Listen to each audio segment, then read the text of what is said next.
Judy, welcome to Adulting with Autism. Thank you. Thanks for having me. So, for all my listeners out there that are new to Judy, tell them who you are. Well, I am a neurodiverse specialist. I work with families, individuals and families that have neurodiverse brains. I'm the mother of 4 children that all have neurodiverse brains. And my husband is neurodiverse as well.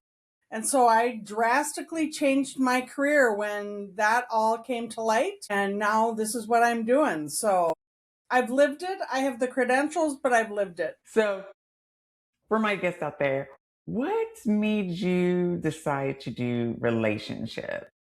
Yeah. So, being in relationship with all the people in my immediate family, they all have ADHD. And so being in relationship with them was a new challenge for me. And so I wanted to help other people kind of navigate relationships and my husband has ADHD, so that was the first relationship that I had to navigate. And then all of our kids had ADHD. So yeah, I was just navigating all of those different things. And I really, when my husband was diagnosed, my first daughter was diagnosed, my husband was diagnosed at the same time. And he walked out of that and said, "You mean I'm not just stupid?" And that just broke my heart. I don't want anyone to feel that way. And so I kind of thought, if I can make a difference, I'm going to do that. Now, you also say too, you that for ADHD, it's not just bad behavior or lack of discipline; No. it's brain wiring. Yeah. Yeah, that was a big mindset shift for me. I think a lot of time we look at different behaviors that kids are showing, and we're thinking, oh, well, that's just a naughty kid, or they're just hyperactive, or they're whatever, right? And the reality is, every part of our brain is responsible for a function. And if that function or the communication isn't working in that area of the brain, then that function doesn't work. And so that was a really eye opening thing for me, that my kids weren't maliciously being naughty, or it wasn't a character flaw. It was that their brain wiring, their neurology was not supporting that good behavior, right? Things that neurotypical brains take for granted, that our brains just do. Now, you're also an engineer. I am. Yeah.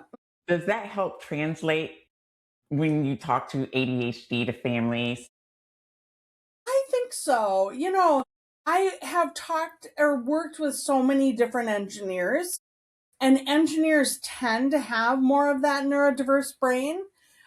And so, yeah, I think that being able to speak engineer was good, but I was also, I focused on systems, I focused on problem solving, and so all of that kind of translated well. Doesn't seem like the next logical step in my career, being a therapist, but here I am. So, what were the early years like before everybody got diagnosed?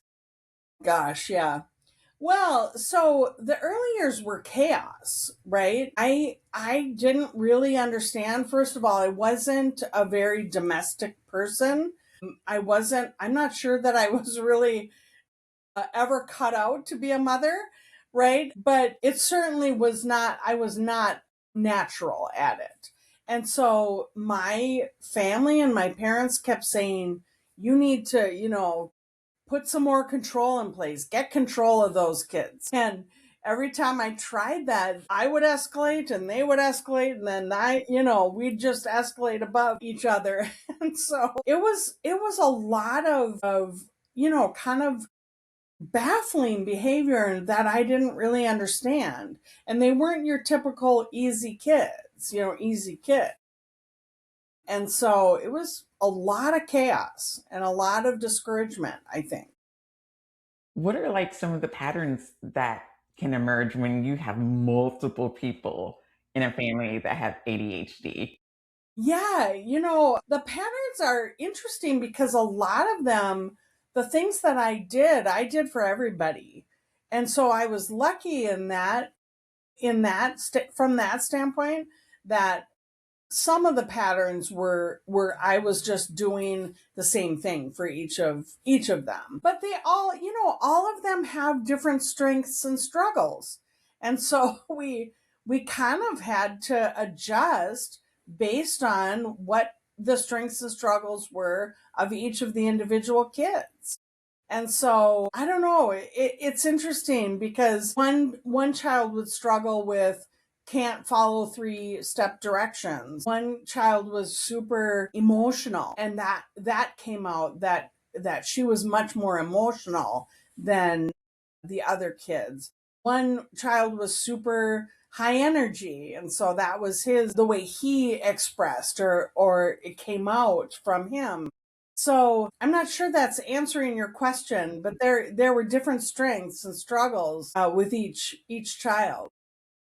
What do you wish other parents understood about their own stress and expectations on a ADHD child? Yeah. Oh gosh. I think that you have to understand the ADHD brain. You really have to understand the executive functions and understand how that works, because I think we put neurotypical expectations on neurodiverse brains, and then we belittle kids because they're not meeting those expectations. And it's not as simple as they're behaving badly. It is a bio neurobiological struggle. And so you have to understand that.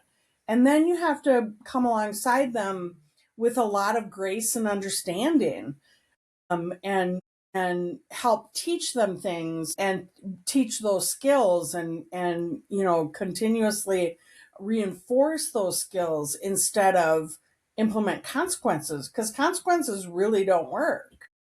So yeah. Mhm. I know. I was like, oh, yeah, they don't work. Yeah, I wish they did, right? But if consequences, the whole point is, if I want more of a specific behavior, then I incent that behavior. And Right. if I want less of a specific behavior, I punish that behavior. Well, that assumes they have control over that behavior, and they're choosing that behavior in some way. And neurodiverse brains just don't. Again, it's that brain function. That brain function doesn't work. So it's kind of fruitless, and they come to the conclusion there's something wrong because they can't. They know what they should be doing, but they can't. And so then that doesn't turn out well, and then they're just hurt little hearts, right? You're also passionate about like busting ADHD myths and negative Yeah. attitudes. So, what are the most persistent myths you want to just eliminate? Yeah. Oh gosh. Well, I think that this behavior thing, right, is a big thing. We talk about long term from an ADHD perspective. These kids get so many negative messages. They're belittled for having this neurobiological issue, and they that really sets them up for a lot of struggles with self-esteem and all sorts of other things. So that's a huge thing. I often talk about glasses. When children need glasses, we figure that out, and then we give them the tool. We give them the glasses, right? We don't belittle them because they should be trying harder, or because they aren't applying themselves, or they're not doing what is expected. We just give them the tools. And I want that to happen for ADHD and neurodiverse brains, where we just say, yeah, you have a neurodiverse brain. That's how your brain works. Let's figure out some tools that'll work. Now, what is the harm in interpreting ADHD patterns as moral failures. Yeah, the harm, gosh. We I think it really sets them up to really again feel as though there's something wrong. And so many people that have ADHD, I heard Russell Barkley quote a statistic where he said that kids that have ADHD get up to 85% of their messages negative every day. And right, 85. Now, would you go back to a job where you were getting 85 of your messages every day negative? No way. Um, and compare that to neurotypical kids, and they're getting around 15% of their messages that are negative, which that's an astounding difference in my mind. And so what happens is they start to expect, right? I think they expect that everything coming at them is judgmental or disapproving, or and so they have this what we call rejection sensitivity. They're constantly anticipating that they're going to be rejected or, judged or disapproved of in some way. So I think it can be very debilitating. Now, how does stigma affect adults with ADHD differently from children, especially when they haven't received the accurate support when they were young? Yeah. I think kids that have gone their whole life without being diagnosed, I think they really struggle with so many things. The outcomes are kind of devastating when you because there's more, self-harm, there's more drug and alcohol abuse, there's more poor outcomes from a driving perspective, from a holding down a job, etc. And if they didn't get the support and didn't get the understanding, then those outcomes are just, really tough. So, and this rejection sensitivity. I think so many people that have ADHD that wasn't diagnosed in childhood and they're now kind of figuring that out, they have this rejection sensitivity and they have the feeling that there was always something wrong with them and they didn't know why. They couldn't do the things that they really wanted to do or knew they should be doing. So, yeah, I think it's really devastating. I also think that many adults that have kind of lived with this struggle but haven't gotten the diagnosis, I think a lot of them struggle with anxiety and depression and other mental health struggles for sure. Yeah. And So, what language should parents and teachers and partners and clinicians, especially, be using the words besides I hear a lot of defiant or irresponsible or you're not trying hard enough? oh gosh, yes. Yeah. Well, a lot of that defiance, it's interesting because when you start to dig into some of the executive functions, you get a very different perspective. So let's talk about defiance and we'll talk about the internal motivation. The part of your brain that's responsible for internal motivation is not working properly in individuals that have ADHD. And what happens is our brains are miraculous, right? And they step in and they try and compensate for the lack of certain functions. So if the internal motivation system is not working, then the pieces or the parts of the brain that step in to compensate for lack of internal motivation are emotion centers. So when I ask parents, if you're trying to get your child to do something that they don't want to do, that is not a preferred activity, then what happens? And they say almost always, number one is avoidance, and number two is anger, right? They, Yeah. they're getting upset. Well, that's because those two parts of the brain that are stepping in to help motivate their brain to do non preferred activities, those are the emotion centers. they almost have to get angry to help motivate their brain. So that's not, the anger is not defiance. The anger is internal motivation or trying to stimulate their brain to motivate them to do the thing, whatever So, the thing is. because I know anger is a preferred method of motivation, For sure. how do you get them to kind of understand anger's not always a good thing? No, It's like right. stress. Yes, right. Well, so I am really open with kids. And I talk about, this is how your brain works. I want you to understand how your brain works. And so we talk about anger is helping you, your emotions are getting involved to help get you motivated. So how do we do that without getting angry, right? Or taking that anger out on your mom and dad or your whoever your caregivers are, your teachers, your other people in your life.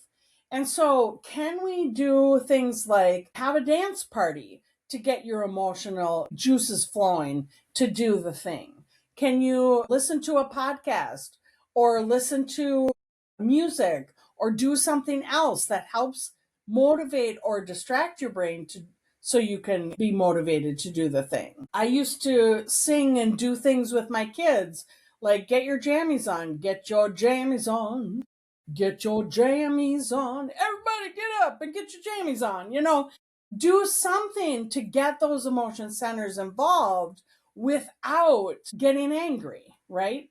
So get the emotion centers involved first before you get, started doing the thing, whatever the thing is. Now, you also created a parent rescue program to help support parents with positive discipline. Yep. 'Cause boy, we need that support. Yes, What right. exactly is positive discipline and what does it not mean? Yeah, positive discipline is all about helping, stay calm and firm with your children and making sure that the discipline and the interactions are mutually respectful and mutually beneficial. You want to make sure that your children are being held accountable, but you're not yelling. It's not authoritative where you're the drill sergeant and your kids are the little soldiers. Positive discipline balances kind of kindness and understanding and respect with firmness, boundaries, helping them learn what is acceptable and what isn't, and pushing them to do things at the appropriate age that they're able to do things. I think we as parents have gone much, much more towards permissive parenting. And permissive parenting is absolutely not effective. It really sets kids up for entitlement and not understanding where they fit with other people. It really impacts relationships or their ability to have relationships. And so it's not authoritative and it's not permissive. It's right in the middle where we're looking at balancing the kindness and firmness. Now, parent rescue, that's positive discipline.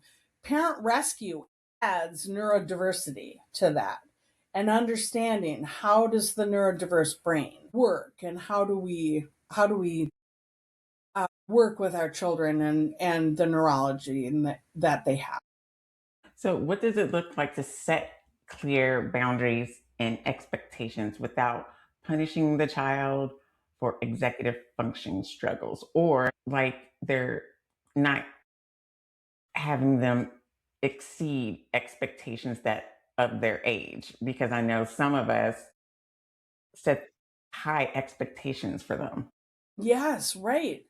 Well, and I think that's hard because a lot of us don't understand, most of us go into parenting and don't understand what developmentally is appropriate at what age, right?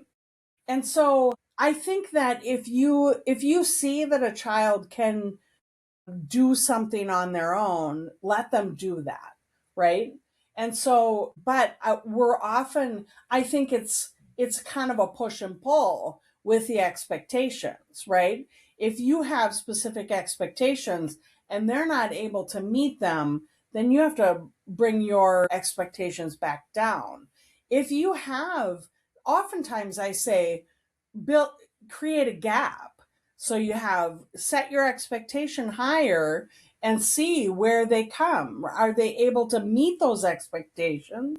And if so, great. If not, then you have to come back and meet and add more support in. So it's kind of that constant push and pull of what is the child able to do and what are they not. Boundaries are tough because you have to say, we have like set a boundary around screen time.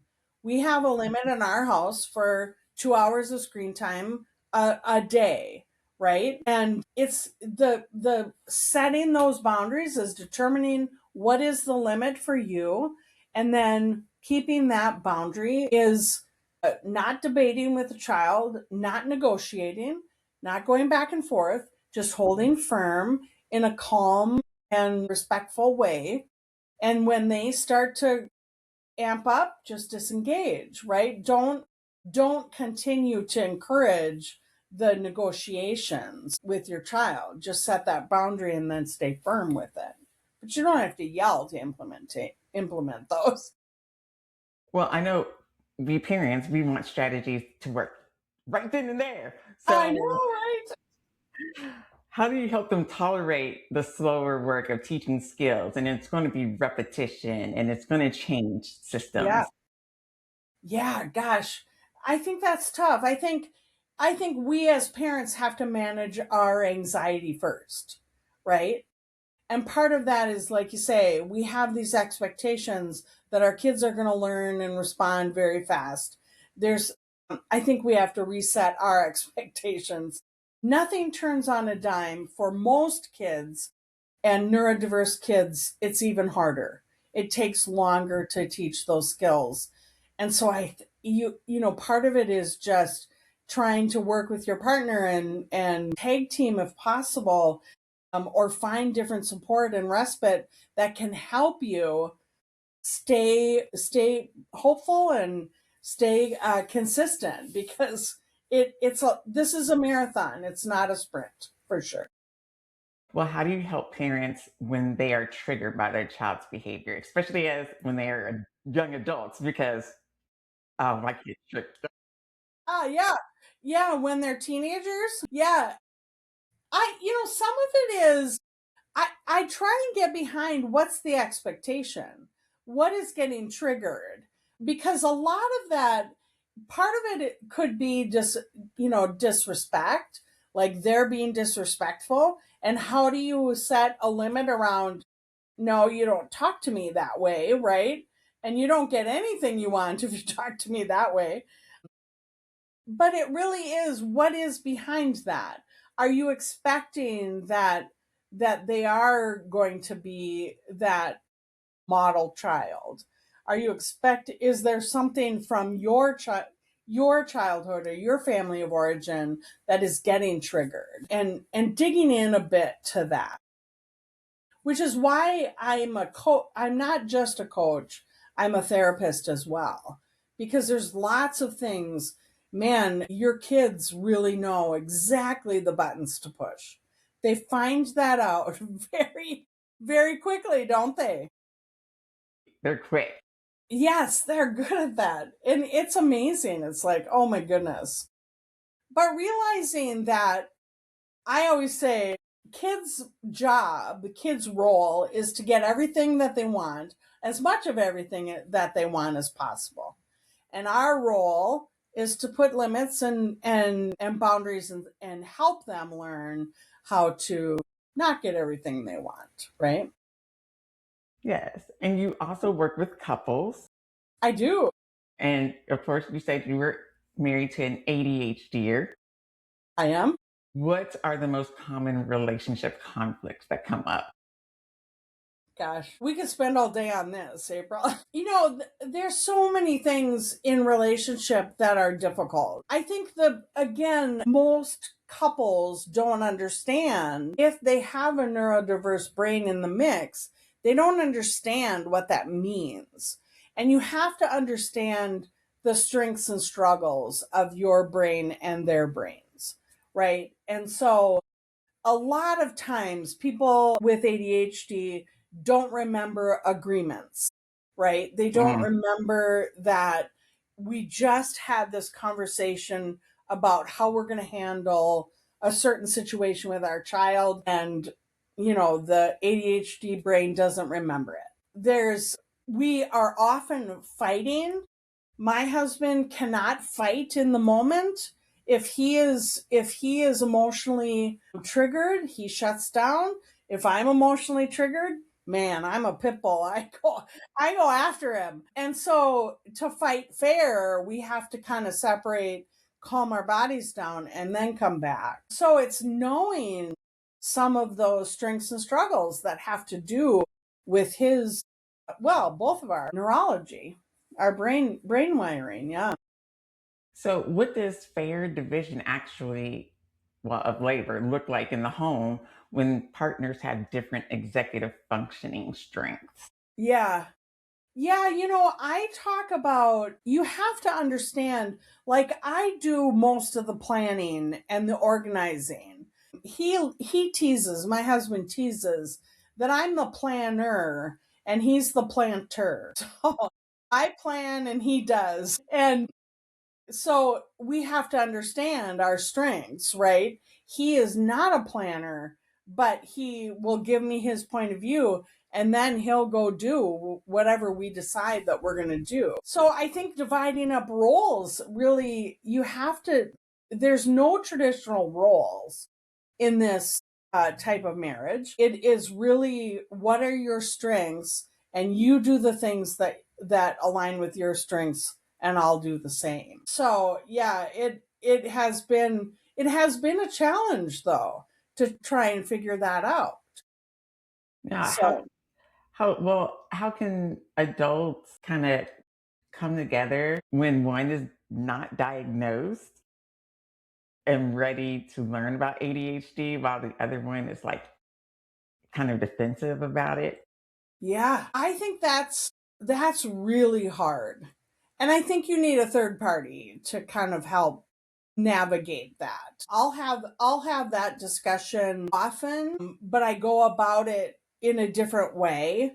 And it comes across differently when a third party is involved. But yeah, I think that's really hard because you are dealing with that adult that has had this, struggled with these things all their lives, and then is very defensive. And I find many people that have grown up with ADHD undiagnosed, and then they often come in with a child that has ADHD, then they're like, wow, I made it just fine without diagnosis and all of that. Which, yeah, that's usually my response. Really? Did you really?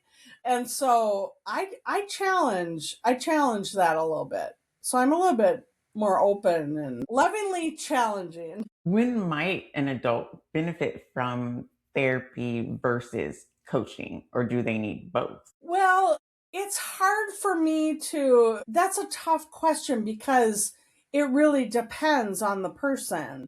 Many people that have ADHD need some sort of tweaking of their executive functions and the processes that they have in place. If there is anxiety, depression, some other mental health struggles, then I suggest therapy. And especially with couples, I think couples therapy is really beneficial because you're really digging into those relational pieces, and how do you relate to each other, and how does the ADHD struggles, how do those play out in the marriage and the relationship? If someone So, yeah. continue. Well, yeah, I was just going to say, so it's difficult. Yeah. I think it really depends. Almost everyone I see needs a therapy component because they have some anxiety and depression that lives with their ADHD. So if they're gonna go, what do they look for in an ADHD informed clinician or coach? Yeah, I think it's really important that the clinician has specific training in ADHD or neurodiversity. Many people have kind of cursory knowledge of ADHD, but you really have to have in-depth knowledge of the executive functions and how they play out and how they impact different people differently and all of that. So I would look for specific credentials in that. And yeah, I think that's, in addition to the credentials for therapy, I think you need to really have specific credentials in ADHD. So, how can people spot approaches that are shaming or overly rigid, trying to make neurodivergent people appear more neurotypical? Yeah. Oh, gosh. Well, I think you got to trust your gut, right? I think anything where you feel less than affirmed in your differences, I think you should question that, right? Many people kind of buy into ADHD is a behavior problem, and so they're responding as such, right? Where they're saying demeaning or judgmental things like you're not applying yourself. You need to just focus, right? Or they're rolling their eyes they're not giving you tools or understanding to when you're talking about the struggles, right? Or giving you an understanding of the executive functions or the brain wiring that's being impacted. Yeah, I think trust your gut. If you don't feel supported and affirmed, I would go somewhere else. So, you get presented on like mind body movement for anxious ADHD brains. And I'm Yeah. pretty sure, like, my audience, they're like, oh, we got to move. Yes, you have to Yeah. get off the couch. Yes, exactly. Exactly. So, explain why movement and sensory support and breath help regulate alongside planning, reminders, and routines. Yeah. Yeah, great question. You know, so I have a partner, this colleague of mine, she owns Move Mindfully, and she does all of the mind body stuff and she teaches all of those movements. And really the point of the whole thing is when your brain starts to escalate and have any anxiety or emotions or nervousness or hesitation, then as those anxious thoughts and any anxiety, as that increases, your access to your executive functions goes down. So there's a direct relationship between your anxiety or your emotion and your executive functions. So if you're also already at a deficit and you're already impaired from an executive function perspective, then losing any of that, then you're just being driven by your reptilian brain, right? Your emotions, they're driving the bus, right? And so movement and breath and anything to calm your nervous system is extremely important, and not just for you as a parent or a caregiver or a teacher. It's important that you do that with your kids as well, so that everybody can lower the temperature, lower their anxiety, lower their emotions, so that their executive functions and their thinking brain can get back online and do whatever they need to do. So there's so many kids that are running around, and adults, right? That are in this hyper vigilant state all the time. They're in fight, flight, freeze all the time. And so it's really important, movement and breathing and anything we can do to calm our body and our nervous systems down is super, super important.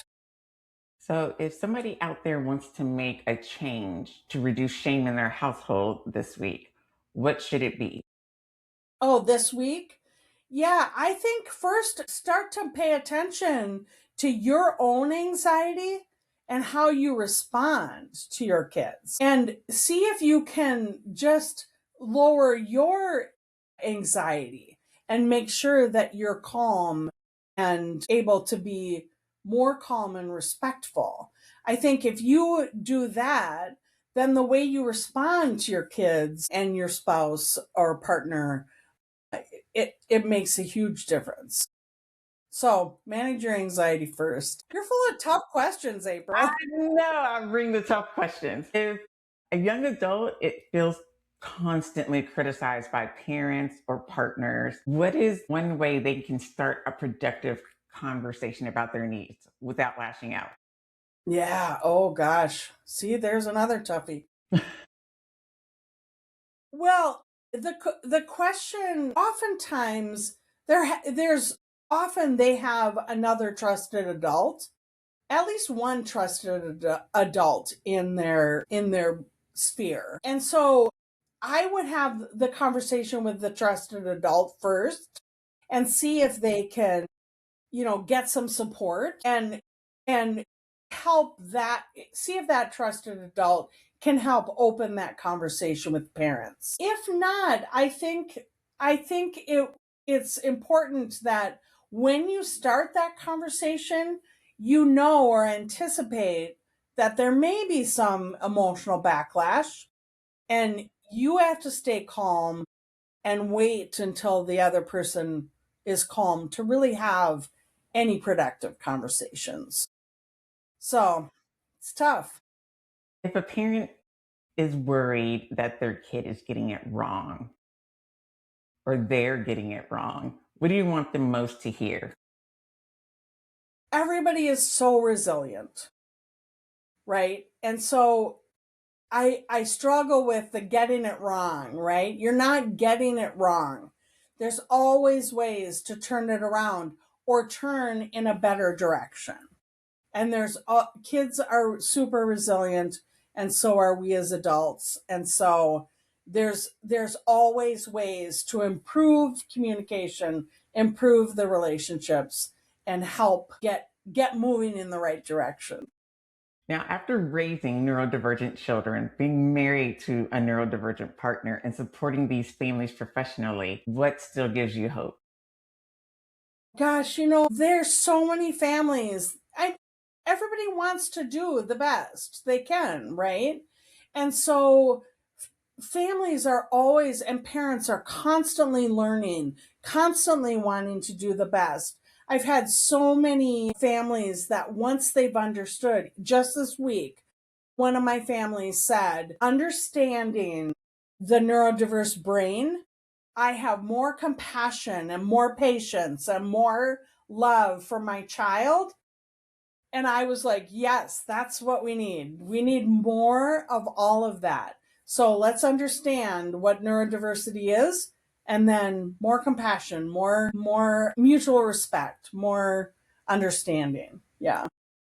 Now, where can listeners find Kaleidoscope coaching and counseling, the parent rescue, and ADHD trainings and resources? Yeah, so you can go to my website, which is kcccares.com, kcccares.com. And you can find me there. Reach Judy, out via email, yeah, however you can get a hold of me. Yeah. thank you so much for coming onto my podcast. April, it was great to be here. Thanks so much for the time. I appreciate it.